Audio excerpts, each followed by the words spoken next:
Hi everyone, welcome to AI for the Average Joe, Season 2, Episode 2. And I'm super excited to have Paul Fergus with us today. I'm going to hand over to Paul very shortly because I always think people can do better introductions than what we can. But I'm really excited for today's episode because I think there's going to be lots of practical takeaways for us thinking in the learning and education sector about using Gen AI. So, Paul, welcome to you. Thank you so much for being here. Oh, thank you very much for having me. So I'm Paul Fergus. I'm a professor of machine learning at Liverpool John Moores University.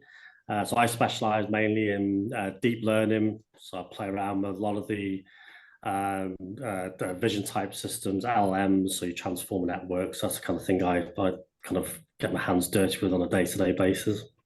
Excellent. So we're talking proper geeky, deep stuff today, aren't we? That I think people are gonna really get. Well, some people are gonna get super excited about. I think for some people who are still getting used to some of the jargon and information around Gen AI, I think people are going to learn a lot about that today as well. So yeah, there might well be some acronyms that we step in, yes, Paul, and just ask you to explain, because I've spotted a few of those already. So it will be just to sort of add some more understanding for people who maybe aren't as close to this as what you are.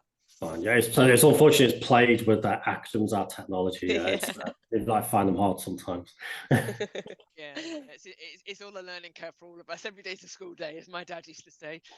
So Paul, we met, and we met earlier in last year now, and I was really taken by the way you were talking about how you use Gen AI, and you've been part of this industry for what, 30 years, right? How did you get into this 30 years ago, and how does that translate to using that with your students now? Oh, it's just showing my age now, isn't it? Yeah, sorry. So I started AI in 1993. I think I did my AI. In 1993, I did my AI degree.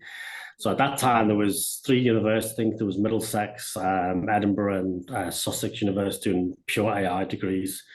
So I actually started as a psychologist. So I wanted to be a criminal psychologist. That's what I wanted to do when I went to university. So I started a psychology degree, and one of the modules was AI. And I changed over to AI because I just fell in love with the subject. And that, because in them days, AI came under the psychology department because it was a study of the brain, never come under computer science. So I did a degree at Middlesex University, and I just absolutely fell in love with the whole thing of artificial intelligence. And it's quite nice actually. Over 30 years, I've kind of seen huge amounts of changes, really, because at that time it was kind of symbolic artificial intelligence then. So they had things like Prolog and Lisp. It was like predicate logic type way of doing things, which have kind of fell by the wayside at the minute now with the advent of deep learning. So so I kind of finished my degree and went into industry, into control systems. So I think in '97 I finished. It was the AI winter, so there was no jobs in AI at that time. So contrasting to what it's like now, and there's jobs everywhere. So there was nothing. But I wanted to continue with AI. So I went to control systems as a software engineer for a number of years, did a master's degree, and then I wasn't really getting it from industry. I kind of like the development side of things, but I wanted to do something more. So I went back and did a PhD in AI in 2003, and I've been a researcher in that discipline ever since. So yeah. Wow. So it's been a big acceleration based on what you've been through so far, just in the last 12 months, I would imagine, and what you've got your hands on that. Yeah. I mean, it's overpromised things and not quite delivered over the years. I mean, it's not a new discipline. It's been going for about 70, 80 years now, AI. But really, since 2015, when deep learning really started to make a more serious play a more serious role, it's been transformational. I mean, when people say to me, "Is it different?" Oh, it's very, very different. This is the real thing now, because I think there's a lot of things that have happened really with things like GPUs, and I mean NVIDIA have been a massive accelerator of artificial intelligence. But also the World Web is maturing, so there's huge amounts of data on there. And then we've also got these more complex neural networks, which have been around for a while, but we've never been able to really use them because we didn't have the data or we didn't have the compute. So these kind of three things have kind of collided. And I guess that's why we're seeing some of the really amazing things in AI at the moment. So it's definitely the real deal. This, I think, it's going to be interesting next 5 years, I think. Yeah. So do you think the stars have aligned then? We've got data and the net, which has matured to where it is now. We've got the computing power, and we're talking about quantum computers and things like that. And then we've got the kind of knowledge and learning and the deep learning, that people like yourself have been working on for the last kind of couple of decades, and it's come to fruition now. Is that why ChatGPT's come to the market and things like that? Yeah, absolutely. I mean, it couldn't have happened. It's like I say, these neural networks are huge. So you look at things like ChatGPT-4. You talk about trillions of tunable parameters. And they're huge. I mean, it was something like 10,000 GPUs.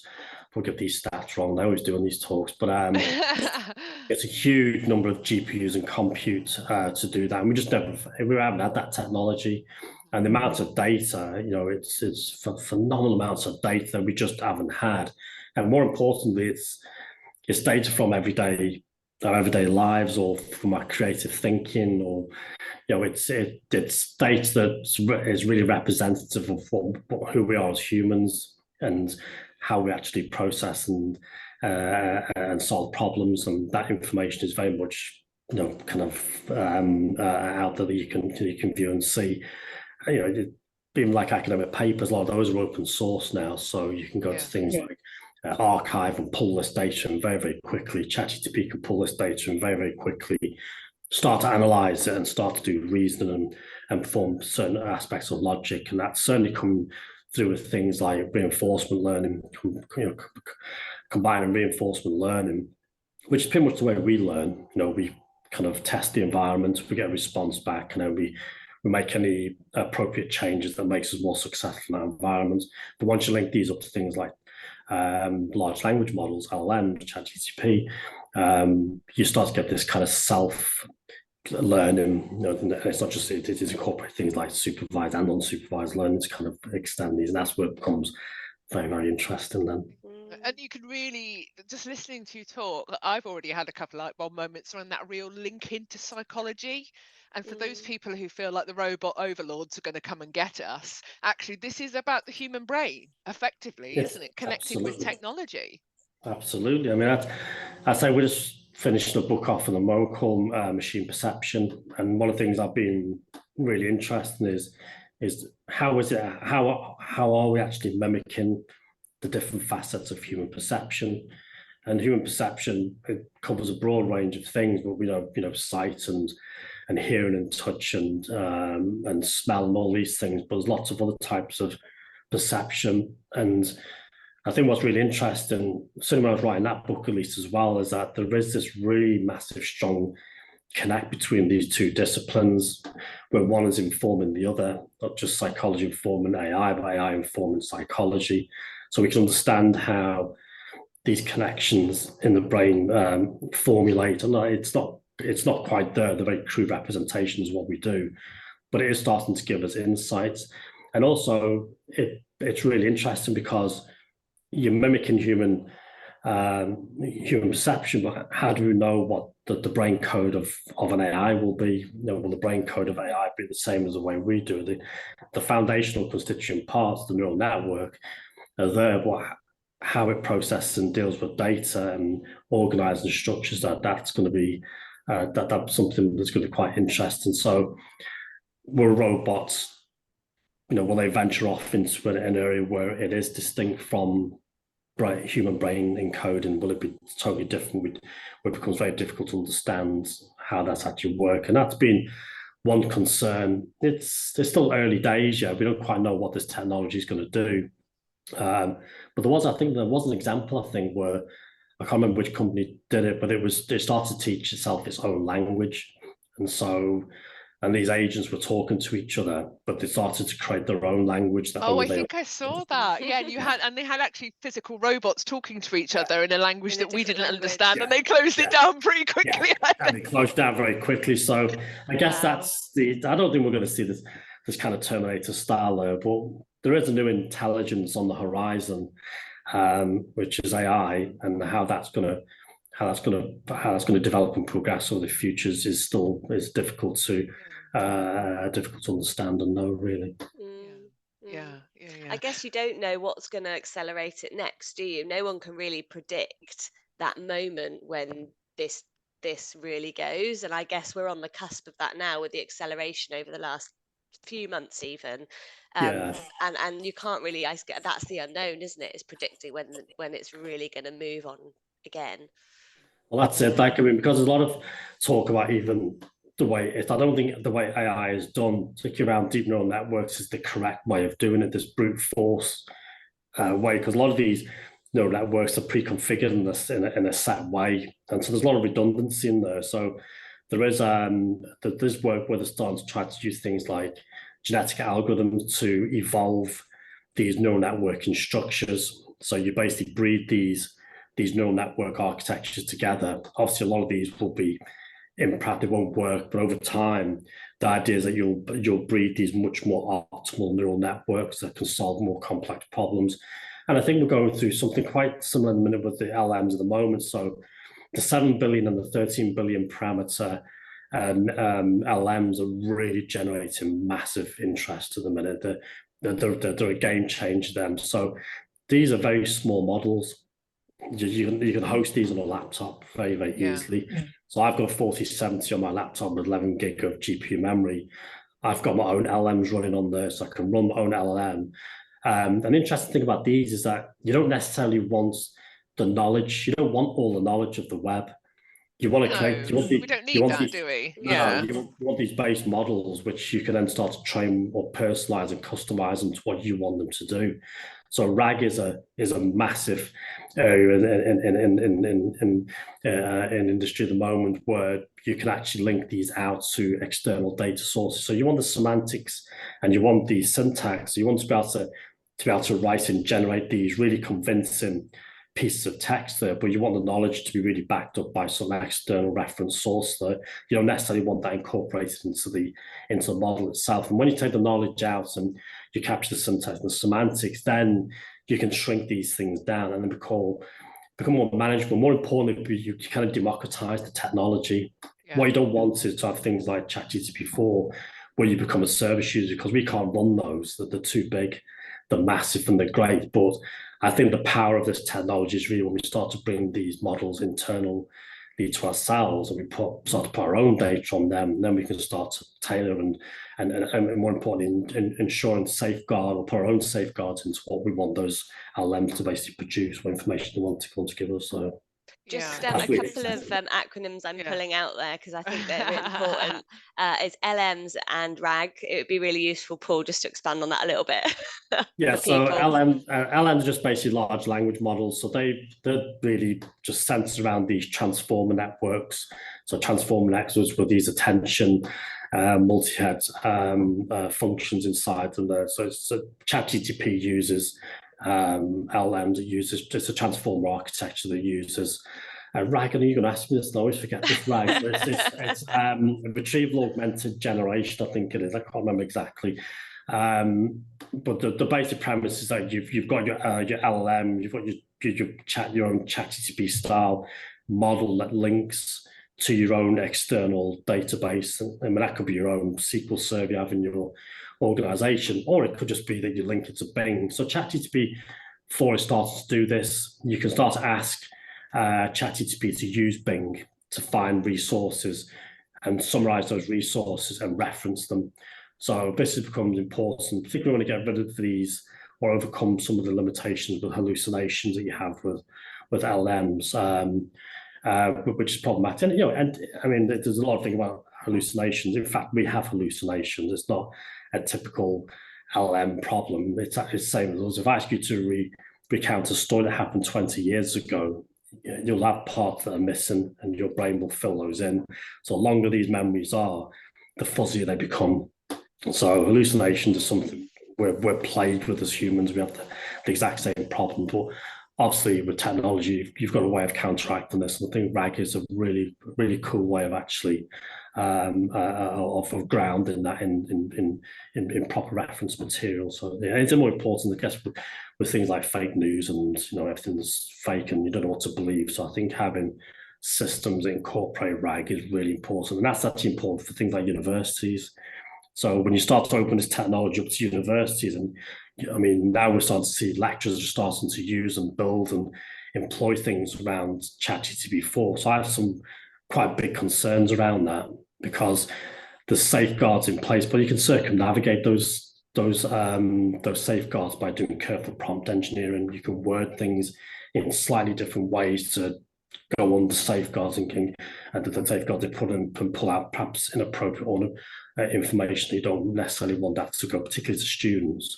So I think I'm always a bit concerned that you just have this blanket use of ChatGPT-4 in organizations, particularly because of the hallucination problem you have and the reliance on information that you can't quite ground or you can't quite reference out. So I'm a firm believer that you start building your own LMs. It's become very, very easy to do, and incorporate your own back-end data stores onto that through RAG and start to control exactly what data these models access and what they're given to students and so on. And that's a great way for more valuable source then, doesn't it, as well? It's going to be great. It's great for the lecturers. Lecturers think they're kind of being sidelined by these LM technology, but in that way, you're, as a lecturer, the expert in that particular domain, you're controlling that data source. So your knowledge, in effect, has been put into that data source, which is filtering straight into those LMs. So there's still very much a huge part to play there. You've got to make sure the information is up to date, the right information is there, it's fit for purpose. Also that it's going to be something that's useful as the student transitions into the world of work, and it makes them employable. And so there's huge potential there, but I don't think, I'm not convinced we've quite got to grips with that yet.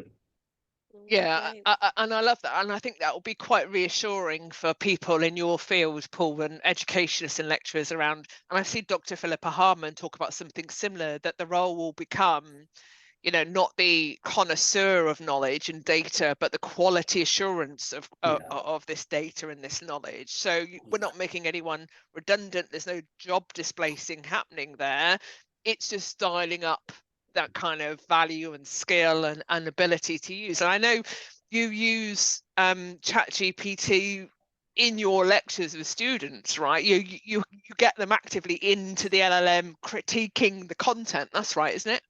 Yeah, so I mean, some lecturers are horrified when the student pulls out the laptop and then they kind of load ChatGPT up. But it doesn't really bother me that I encourage it. So my students, I say to them, I actively put it out there and say, look, I've got you for an hour and a half, and I've only got you over a short period of time over this degree. So I do a master's degree. I can't teach you everything. I can't cover everything. I'm just pulling out pieces that I think is important and giving you points where you go. So by all means, use ChatGPT to test some of the ideas, to test whether I'm actually covering all the right information there. So I'll stop periodically and show any questions, and they'll write questions down and they'll put it into ChatGPT and they challenge me. Now, I love that. So I'm probably a little bit, I don't know, maybe a bit weird on that, because I think it takes a certain approach and a certain courage in your role to do that. Yeah. Well, I think because you're growing. So for me, is that I teach, but I want to learn as well. And I want the students to teach me things. I want them to challenge me. And I want them so I quite like it when I get put on the back foot. So when I'm stumped and I go, oh, right, now some will just be horrified and shut down. But that's how we grow. And so I talk to my students. I said, if I don't know, I just say, well, I don't know, ask ChatGPT. So ChatGPT will ask the question, and then I'll answer the question, and we discuss it. And I found that really, really good. The students like it. It changes the relationship between you and the students. It creates a much more positive, stronger relationship between them. and they know that you don't know everything. They know that it's a journey that we're both trying to navigate this discipline, which is very complex. And I get paid to stand up here and teach there, but I want to learn something more about it. So I find it really useful to get them to use ChatGPT, ask me questions, but also, I use it quite a lot in terms of setting up personas. So I'll use my ChatGPT and say, right, you're a 20-year-old student or 21-year-old student, you're doing a master's degree in artificial intelligence and machine learning. This week I'm talking about back propagation. So here's the content that I'm teaching the students. Can you look at that? And from a student's point of view, can you ask me questions about where you think something's missing? So that's really, really useful because that allows me then to pinpoint where I've got holes in my material, where I can start to fill them in with the content and add it up and say, oh yeah, I should perhaps have mentioned about this particular activation function here, or you're missing this, or even sometimes that the language is just too dense.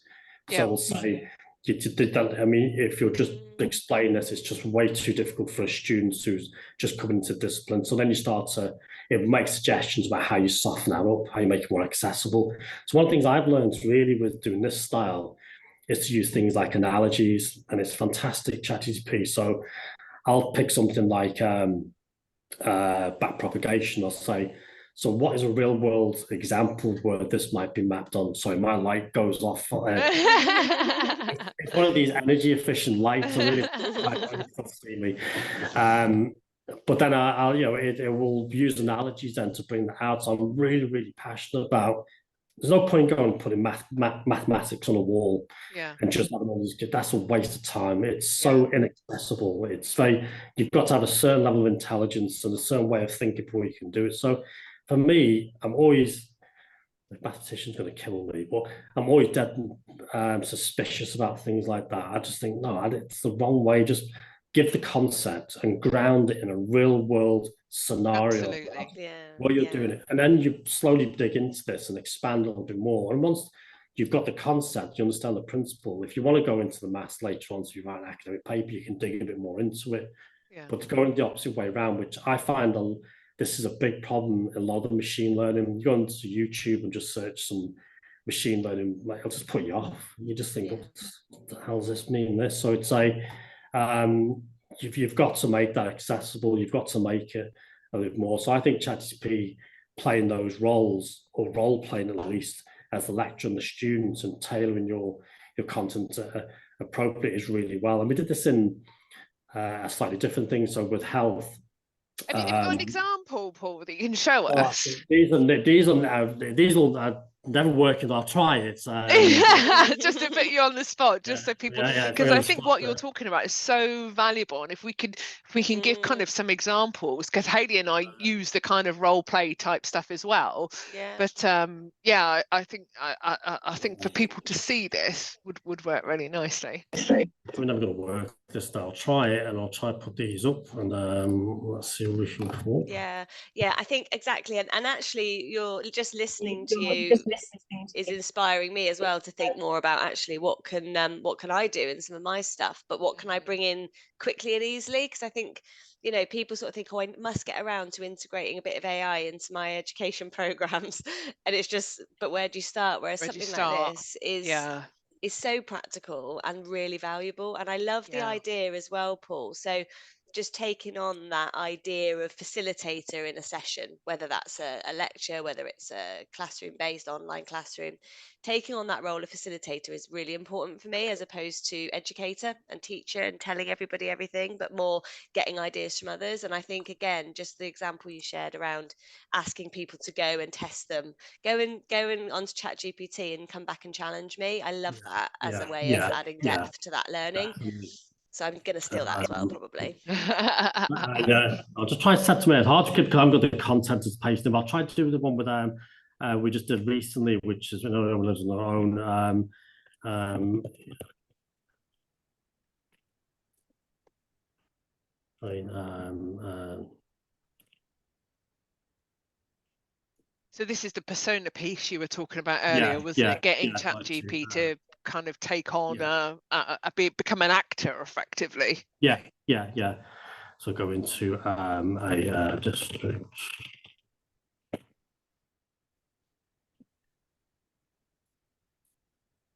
And I guess if we had more time, you could give more context in terms of the environment, the scenario, and here we go. And so okay, so you have to sometimes prompt this a bit. So you say, yeah, absolutely. I'll say, her name is Mary. Can you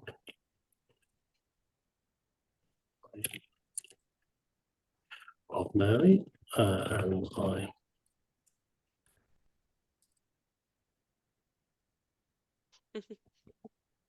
Then so to say so it gives that this is what I would do. Okay, so then I'd say, okay, well, I want you to be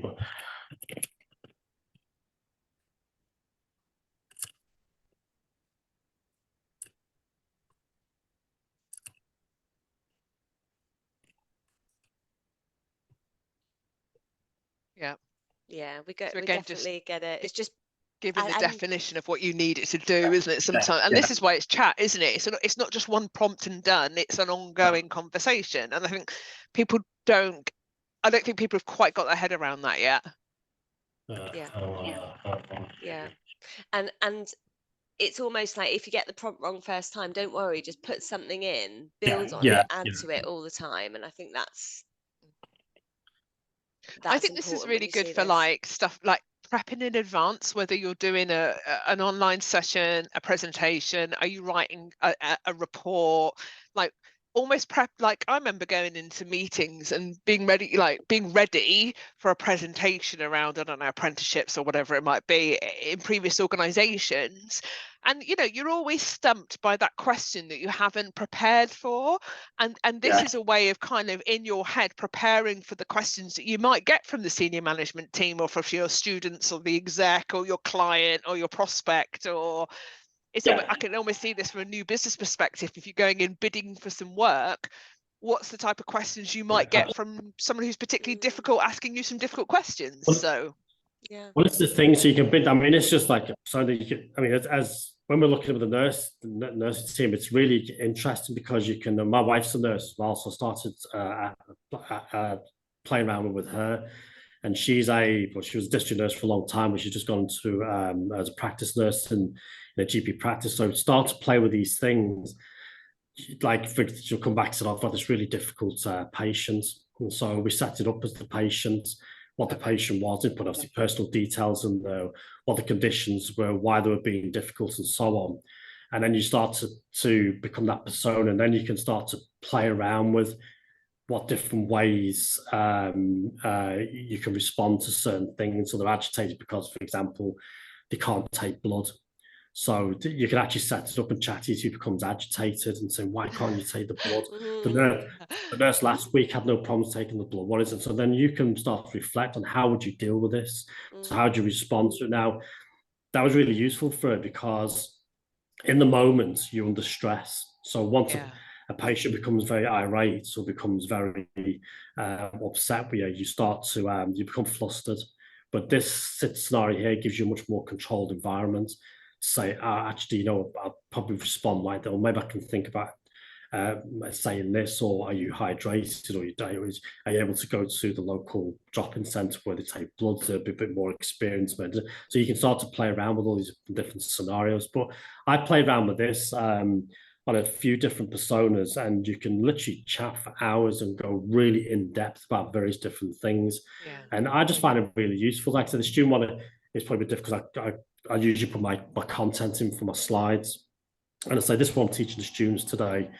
And obviously I've set the persona up that they're the students and they're 21 years old, and this is the background they come from. They did a degree in information systems or whatever. You set all that persona up, that background, to cover the broadness, because even the previous degree somebody has an effect on how they're going to learn in, say, a master's degree. So I've looked at the different range of subjects that I've had and said, what does somebody who comes from a business degree, which I've had before, and I think it takes that information. They knows what they've been taught on for a business degree, and knows perhaps which areas are going to be really tricky to make that transition over to machine learning. And that really then helps you to then tailor your notes. You start to think, okay, I say this in my class, I appreciate that some people have come from computer science backgrounds, but for those who have come, say, from a more business background, that this is what it means. You may have seen something similar to this course like that. Now, sometimes you don't even think to even, you just have this, this idea of having this one way of teaching or delivering something is pretty outdated, I think, now, because we've all come from different backgrounds and do different things. So everyone's got their own pathway, haven't they? Yeah. So I mean, that is one example where I've used it, but there's loads of other examples where you can ask it. I mean, and everyone's going about it. You can generate your course slides very quickly. You can generate course assessment very quickly. But I think if you spend time and you give some context around that, so for example, developing coursework, is that give them an idea about what your class, what your students' backgrounds are. So you say, these are the students I've got, 10 that have come from the Middle East. I've got 6 that have come from North Africa. I've got 2 from the UK. I've got this, and these are the range of subjects or degrees they've done in the past. And then you put that context, and that helps you to drive and guide better what you're going to deliver there. So in that way, it's so powerful. It's so good, and it just opens up doors and makes you think. I mean, I use a lot to write at the minute, and I've got no issue with that whatsoever, because it takes a lot of work still. There's a lot of effort, but it accelerates the way you do things, but it changes the way you think. So one of the things I'm trying to do at the minute is trying to understand how I can write in a more popular science style. So I've written loads of academic papers, and to be honest, they're very dry and dull most of the times. How do you make that exciting writing? Yeah. So it's great when you start to write things and put ideas together. I set up the style. I say, right, you're an editor. I just want you to basically overlook what I'm writing here, and basically the book is going to be around an academic popular science style. So as I'm writing things, I put it in, and it assesses and says, no, you're drifting off. You need to bring this more back onto an academic writing style, to a popular science style. Here's some ideas about how you might want to do this, or it'll say your linkage is very bad. How do you link it in? So it, for me, in that sense, has come a detriment. It's become a very, very important tool, but it's teaching me. So it's doing it for me. I'm looking at the responses, looking at how it changed, and it teaches me how to write in that style, where I'd have to go and ask somebody. So one of the things I'd like to do in the future, maybe when I retire, is to write fiction novels. So I'd like to write storybooks there, so that I would use then ChatGPT to teach me. I'd have to go and pay for that. I'd have to go see that show, but I just say, if I want to write a book, this is the kind of thing I want to do, and it guides you. It comes back to that same principle, Erica, that we sort of work with in the online learning space. There's the only limit really is your creativity and mindset, and that's what I'm getting from you. I mean, we could probably go on all morning talking about all the different great things and ways to use it, but I think that what I'm hearing loud and clear here is there's so many really inspiring ways to use it, depending on what you need to use it for. And I think it's that a big part of this, and this might be the where our season's going, Erica, is that mindset shift of actually, we can give you ideas, but ultimately you're only limited by where your mind takes you and your creativity and mindset of using it. I think you hit a nail on the head. It's about that. You've got to be creative, and you've got to have that thought. So I mean, some saying to me, you can't get ChatGPT to write a book. It's never going to. It won't do it. You try it. You can put it in there. It'll be very substandard. It'll come out. It'll be a bit tricky there. You can smell it a mile off in terms of text. You can't get it. So if you go from a different point of view, where you say, I've got this idea, and this is my idea, and in this idea, I really think it's important to cover these aspects. So really, the latest technology in, say, prosthetic limbs, and how do they link with things like functional MRI or EEG? How do they actually link into that? I want to talk about that. And then but you might start off where you're doing things like perception, like I've done this book. We talk about perception, we talk about brain-computer interfaces, but then you start to move on to say, okay, what's the implications of this?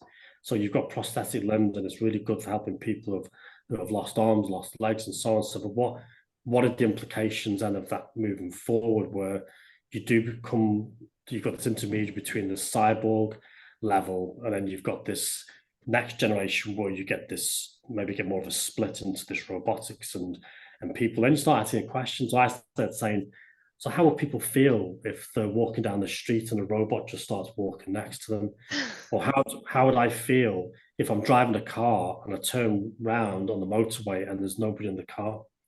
It's just empty, and I'm just looking at it like that. So what impact does that have on me emotionally and as a human being? You're into that psychology piece again, aren't you? And like the morality of the human condition, effectively. But then when I started this even just with ChatGPT, and it's absolutely just exploded into these multitude of different ideas. So you've got to have that creative mind, and you've got to guide it and push it and bend it and move it around a little bit. But once you do that, it becomes an absolutely superb tool to accelerate and explore.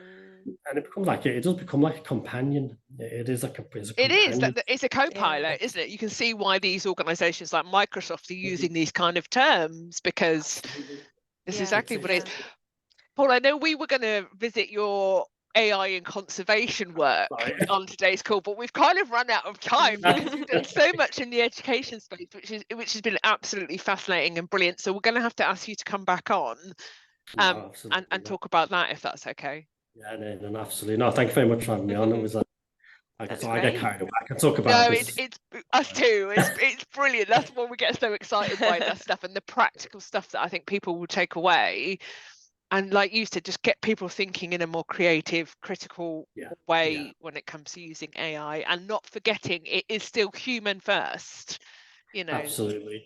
Well, I think I take you about that take-home point. I think to get people to start hosting their own LLMs, start putting these onto your own machines. I can run on a laptop with a GPU, very cheap there, but you can use things like Falcon, Mistral, and you can host these on something called Triton Server. Triton Server on NVIDIA is a mind-blowing technology. It's superb.